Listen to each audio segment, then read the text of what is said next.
Welcome back to West Texas View.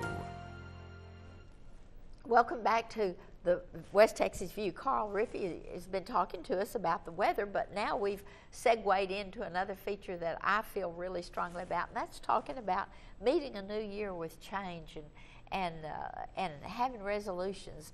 But resolutions are meaningless unless they really become goals, and goals can't be done unless they're written down and fleshed out with steps and timelines and all the others, as you were telling us before the breaks. But talk about a little bit about your whole life, because you don't just make a goal for relationships or a goal for one thing or another, but talk about the 5 areas of your life: mental. Right. Well, and that's mind, and we've got body, we've got the soul, which is spiritual, and then professional. So there's, and then yourself. Yes. Well, and you can't forget yourself, of course.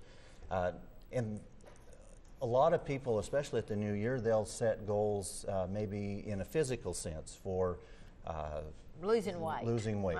And again, there's no magic formula. It's just a simple process. You set your goal.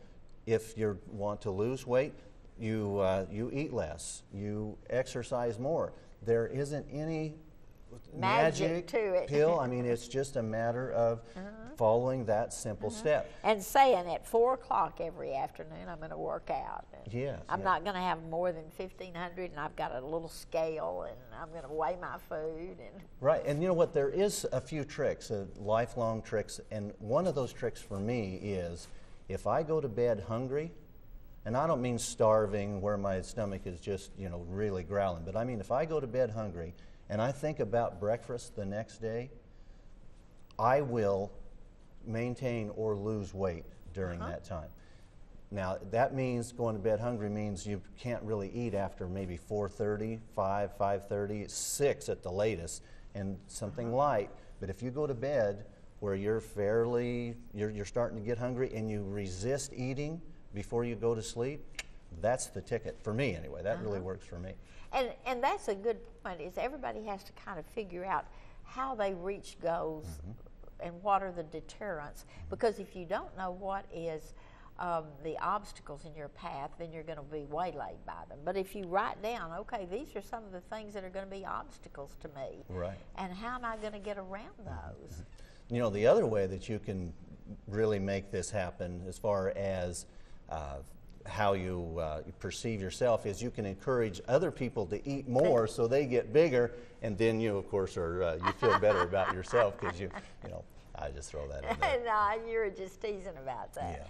Yeah. Okay. Well, so tell some of the ways that you have been willing to take a risk because you knew that you could achieve. I always have this little scripture hanging on my refrigerator that says I can do all things through the Lord that strengthens me, because I really believe that I've got strength that far succeeds what my normal ability is. Well, I agree, and we were created in His image, so we have that capacity to tap into that greater source for that strength, and that truly does help, because a lot of these goals, in any of you that have achieved things, you know that Johnny Lou put it very well. You have to put action to these. It's not one, you can write it down, but you have to put action.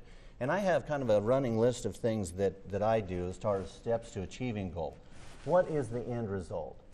Good. Okay. What's the reward at the end? Where am I headed? Where am I? What's my end result? What's the destination? Why do I want to achieve the goal? You ask yourself why. What satisfactions will I get along the way? You really dig deep. Why do I want to achieve this goal? Well, I want to add value to the community. For weight, it might be because you want to look better, but mostly it's health reasons. Right, exactly. So in feeling better, and again, you're adding value because you're bringing more. I'm big on community wellness.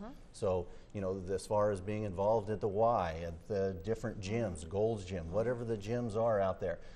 If you have a home gym, that's all good too. But that community wellness, a community that does things together, especially in that athletic sense, I think is a healthier community.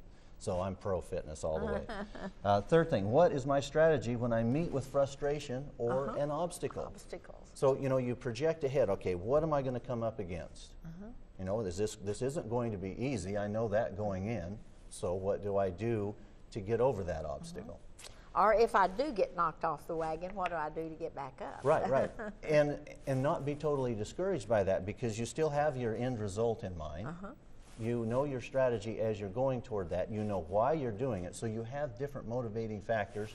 Plus, as I said earlier, and we talked about, you have people that encourage you, or you are in you immerse yourself yes. in audiobooks, or you know, anything that motivational speakers. That, I mean, it goes clear back to Zig Ziglar up to present day guys like Jim Rohn, R-O-H-N. I mean, you can Google these people. You can go to the bookstore. You can find some of these audio books that will feed you, and you listen to it when you go to bed, when you wake up. All of these things keep you motivated. Another way that you achieve these goals is you model what has worked for others. Don't waste time reinventing. You know, it's do what has worked for others, because that way you're already on a track. You know it's worked for them. It's going to work for you. And then as far as the working toward the end result, what's the time frame? The increments that you break down, and then your deadline. You know, this is what so when you break it down in increments, as far as weight goes, this is what I'm going to weigh, or what I'm going to measure, or the fitness level that I'm going to be at, or the resting heart rate, or how long I can hold my breath, or what my blood pressure is, or cholesterol, which means, you know, you change your eating habits a little bit. And you don't have to change them a whole lot. You just a little bit at a time, because it's a long-term result that you're going for. And then, and the main thing for you is that you've used this in every area of your life, like your career. And that gives you the courage to risk. It gives you the courage to dream. Just think of how many more dreams you've got in your mind. Riding a whale is not something I would have ever dreamed. But the fact that you dreamed it is great.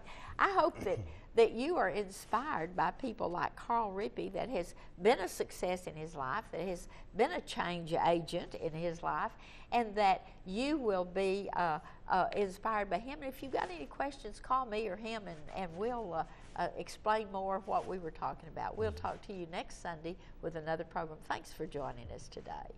Thanks for joining us for News West 9's West Texas View with Johnny Lou Avery. This has been a public affairs presentation of KWAB-TV and KWES-TV.